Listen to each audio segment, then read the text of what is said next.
Começa agora mais um Comprar ou Vender, terça-feira, dia 17 de outubro. Hoje eu tenho aqui comigo o Carlos Herrera, analista da Eleven Financial, e no segundo bloco também vou receber o analista Raul Grego Lemos, também da Eleven Financial. Bom, nessa primeira parte nós vamos comentar sobre as ações da CEMIG, que foram bastante amassadas em bolsa por conta da perda de 4 usinas, que representava cerca de 36% da capacidade instalada de geração da empresa. E também, no segundo bloco, nós vamos comentar sobre as ações da Tenda, uma construtora novata em bolsa, fazia parte da Gafisa, começou a ser listada na bolsa há pouco tempo e também aparece como recomendação da casa de research Eleven. Bom, Carlos, queria agradecer a sua participação e já começar falando de CEMIG. Como eu mencionei no início da apresentação, o papel foi muito penalizado na Bolsa por conta de especulações em torno do leilão dessas 4 usinas.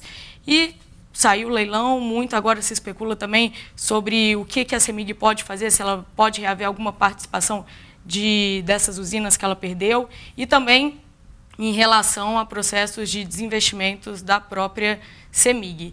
Eu queria que a gente começasse com esse processo. Como que você viu a leitura desse leilão? Já era algo que estava incorporado no modelo de vocês? E também sobre esses desinvestimentos que a companhia pode fazer, se você vê isso como um gatilho para a ação. Boa tarde, obrigado pelo convite. No que se refere ao leilão e à perda de ativos, eu não chamaria isso de perda, porque já desde o ano 2012 que se sabia que esses ativos estavam com um risco altíssimo de não ficar dentro da base deles. Então, quem analisa o papel de um jeito fundamentalista com visão de longo prazo, não deveria estar incorporando desde o ano 2012. O que aconteceu é que a CEMIG foi muito vocal em ir e tentar brigar por todas as vias judiciais, STF, etc., para tentar manter essas usinas e dar um jeito. E ela teve algumas resoluções positivas para ela no processo, nesse percurso. Então, alguns investidores começaram a tradear baseando-se nisso, em expectativas de que ela pudesse ou não pudesse manter esses ativos. Então, não, a gente não estava trabalhando com o caso base de que os ativos ficassem com ela, mas o resultado do leilão demonstra uma coisa interessante, que é que a diferença do que muitos, ou a maioria do mercado estava dizendo, de que essa intenção tão clara do management da empresa por tentar manter essas usinas por 11 bi, tentando negociar com a União, o pessoal dizia que isso era muito ruim, porque a empresa está muito alavancada. Eu difiro isso. ¿Por quê? Porque essas usinas são muito rentáveis para ela e eram estratégicas. Então, elas tinham, se ela tivesse mantido essas usinas, ela teria agregado valor para o acionista.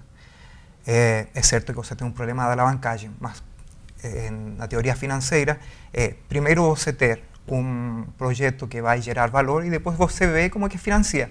E ela estava tentando achar parceiros, como a Vale, parceiros que têm potência financeira.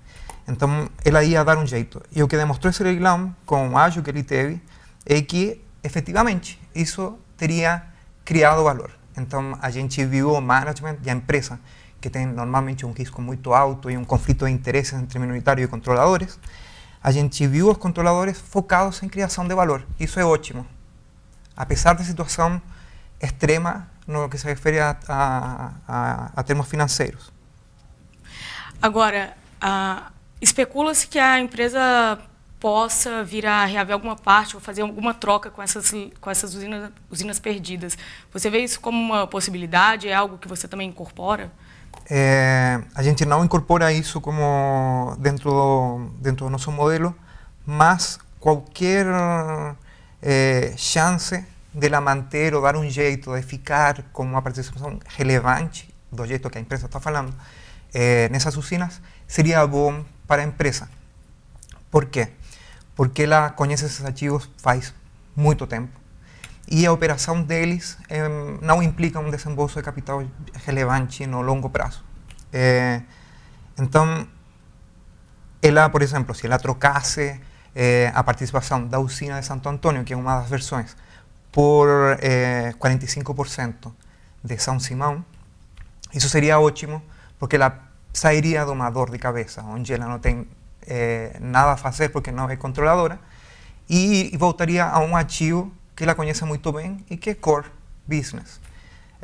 Só que não dá para saber nem avaliar porque é tudo especulação de mercado. E outra coisa interessante é que qualquer negociação com esses atores que entraram nas usinas poderia agregar valor, não só porque ela está tentando reaver ativos, porque qualquer deles poderia ser um parceiro estratégico. Um passo como este poderia ser o primeiro passo para que ela arranjasse parceiros estratégicos em outras partes do negócio e que viabilizasse outras opções para destravar capital ou desinvestir. Por exemplo, no caso de Enel, que ficou com uma das usinas, Enel seria uma clara candidata a ficar com Light, porque ela tem a Ampla do lado e haveria sinergias geográficas. Então, isso poderia abrir espaço a uma parceria de longo prazo. E no curto prazo, a gente tem alguns eventos que também podem destravar valor para a ação. Você comenta no seu relatório da venda da participação da CEMIG na Light, tem também a questão de desinvestimento na Renova, e tem um ponto que eu achei bem interessante, que é do aumento de capital, que vai ter a Assembleia Geral Extraordinária no dia 26 de outubro, quando eles vão decidir sobre esse aumento de capital e sobre uma subscrição de ações. Eu queria que você comentasse um pouco sobre esse evento e por que você vê ele como um ponto positivo ali para a ação. O aumento de capital? Tá. O aumento de capital, primeiro, foi visto como ruim pelo mercado, porque o preço de subscrição foi muito abaixo do preço de negociação do leilão anterior, de fechamento. Especialmente para o caso das ordinárias. A sinalização foi ruim para o minoritário, para quem estava nas preferenciais. Normalmente, o preço dos papéis converge para... Só para colocar aqui o pessoal, né, no preço que foi mencionado, o preço da PN em 6,57, se eu não me engano, a ação está cotada a cerca de 8,50 na Bolsa. Isso. E o preço de subscrição da ordinarista é de R$5, muito mais descontado. Então, isso foi visto como muito ruim, como sinalização, mas você tem que pensar que ela fez isso porque ela está com um problema financeiro, ela tem que melhorar o balanço e fazer um aumento de capital. Para fazer um aumento de capital, ela tinha que colocar um preço bom e atraente para sua base de acionistas. Uma melhor base, então, esse foi como se diz, uma cenoura para eles e para ela se certificar de que ela vai conseguir. É normal. Um monte de empresas fizeram na bolsa no passado, como a Rumo, que hoje é queridinha do mercado, ela fez um ano atrás um aumento de capital que também foi feito um desconto grande. Então, normalmente, o preço das ações, quando você tem um desconto tão grande, eles tendem a convergir para o preço de subscrição, ou seja, o downside era muito alto. Isso não tem acontecido. Por quê? Porque se você, a minha visão é que o pessoal sabe que a base de ativos da Renova, da CEMIG, é muito valiosa. Mais ou menos, na nossa avaliação, é de 18 bilhões de reais e a ação está sendo negociada a 10. O mercado está mais ou menos botando um desconto de 50% relacionado a risco de controle, enfim. Então, fazendo essa subscrição, esse aumento de capital, essa subscrição, você tem acesso a um recibo de subscrição que vai ser equivalente a uma espécie de dividendo, que no caso da PN é de 3%, e no caso da ON é de 6%. Se você comprar hoje o papel até dia 26, você vai ter acesso a fazer um preço médio equivalente, um pouco abaixo do que o papel está negociando hoje.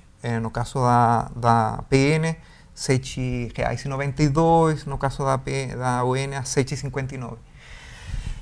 Então, o que o pessoal deve estar vendo é que o papel está extremamente descontado e comprando o papel hoje você tem acesso a ter um preço médio, subscrevendo o aumento de capital, menor do que está sendo, menor do que ao qual está sendo negociado hoje, com um ativo que vai estar melhor posicionado para fazer uma rolagem de dívida ou vender ativos.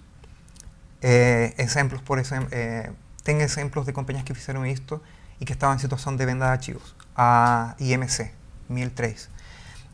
Ela tinha ativos muito bons no começo do ano passado, só que ela não conseguia vendê-los porque ela tinha um problema de dívida. Ela fez um aumento de capital e depois conseguiu destravar a venda de ativos. Por quê? Porque quem estava comprando já não tinha o poder de barganha tão alto quanto quando ela estava realmente muito estressada. Então, esse aumento de capital poderia ser um gatilho para o papel, dia 26. Então, para quem está fora do papel, você indicaria comprar para receber esse direito de subscrição e ter acesso a um papel que pode destravar valor no futuro. E quem está no papel, você indica também subscrever o aumento de capital. Exatamente. Quem tiver o papel tem que subscrever mesmo, especialmente aquele que tiver a ação ordinária. Mesmo porque senão acaba sendo diluído, né? Diluído. E resulta que eu recomendo o papel, mas você tem que ter uma ressalva.